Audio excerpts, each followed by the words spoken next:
Working for Women, the Independent Women's Forum podcast, where we are changing the conversation about women and public policy for the better.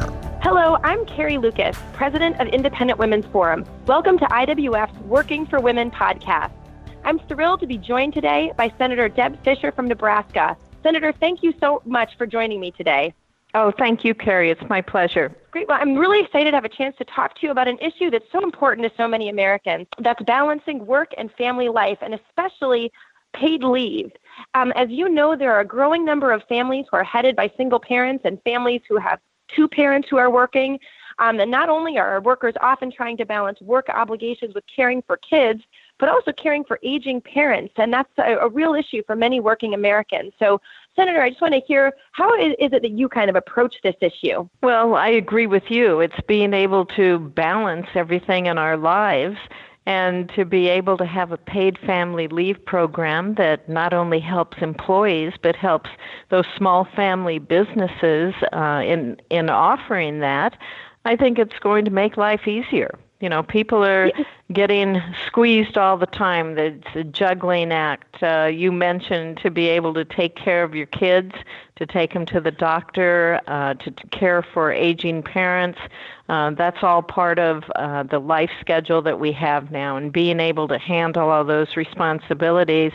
It'd be nice to be able to have a paid family leave program that's not going to burden family businesses, but it's going to make life easier for employees. Yeah, that makes a lot of sense. So I'm hoping to get into a few specifics. I know that rather than mandating that all businesses must provide a certain set amount of leave, you've been focusing on trying to make it easier for businesses to offer this benefit to families and workers. Now, how exactly would your legislation do that?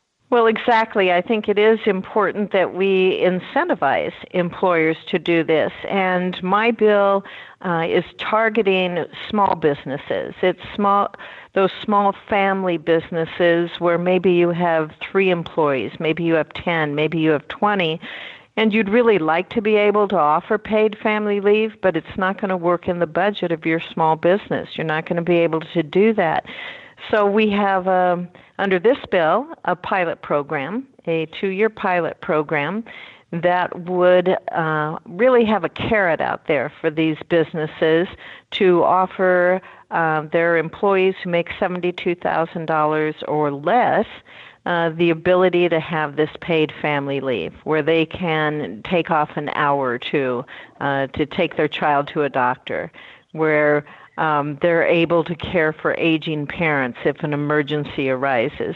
And again, it's targeted for small businesses, but it's also targeted for those hourly workers, the people who don't have that paid family leave now. We all know that large corporations, large businesses provide paid family leave to their employees.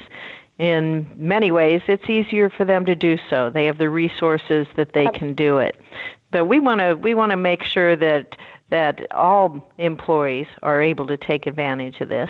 Well, it's really interesting. It is. You're right. When you look at some of the numbers, the big companies are overwhelmingly already trying to provide this, but it's a sacrifice for a lot of small businesses. But I'm sure that there's some listeners out there who are wondering, why not just make it a rule that all businesses have to provide leave? Can you explain why you didn't take that approach? Well, there was a Pew study that came out in March, and that study found that 87% of Americans favor my approach to paid family leave. The federal government can mandate a lot of things, but in many cases it does put a burden on people.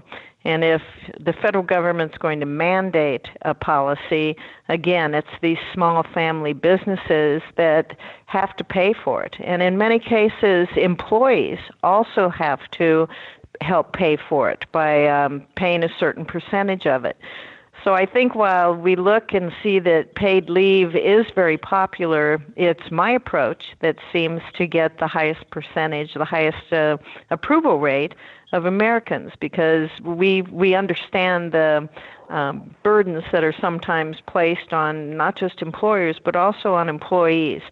I would like to take Carrie on my bill. It's a pilot program that we're looking at now with the tax reform and tax cut bill that the Senate has, and it's a 2-year pilot program, and I think that's really important. I want to make sure that what we're proposing is going to work.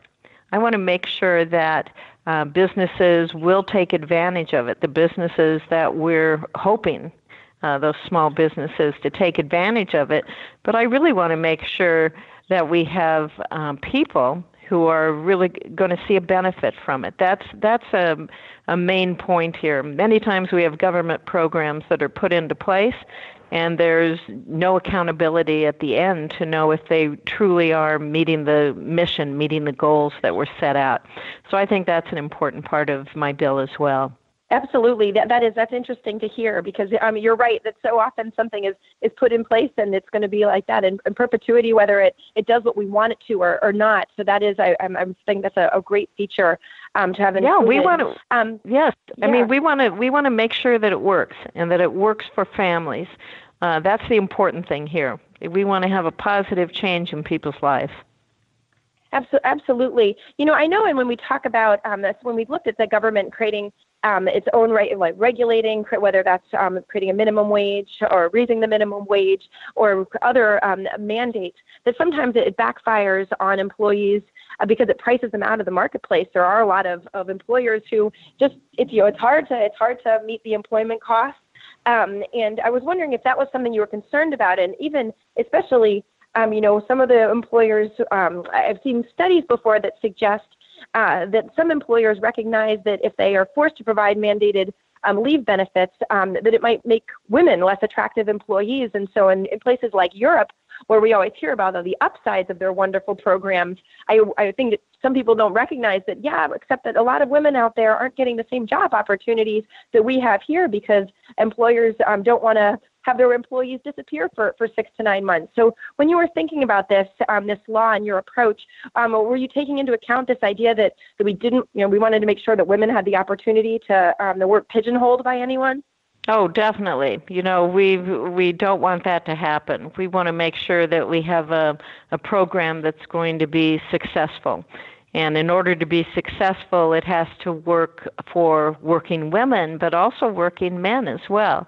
And so under this proposal, it's for maternity and paternity leave, which I think is recognized as a must in this day and age. And so I'm really pleased with it. And I always challenge the idea that the federal government should be mandating everything down from the top here. We need to see things happen at the local level, happen at the state level. And there's many states that have different family leave programs.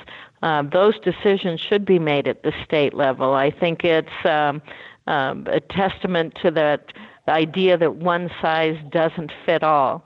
We are a big, diverse country. We have to make sure that we're going to have programs, again, that target certain populations, certain areas that we want to make sure that we see some positive results from. So again, that's a reason I wanted it to be a pilot program, to make sure that we can get some data in to know if it's working the way we hope it will work, and before we try to expand.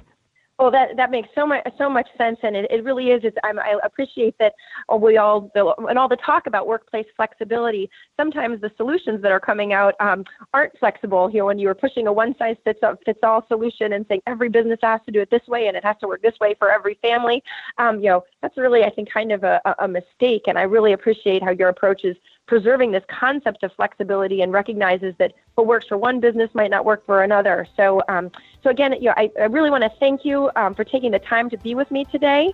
And to our listeners, thank you for joining us.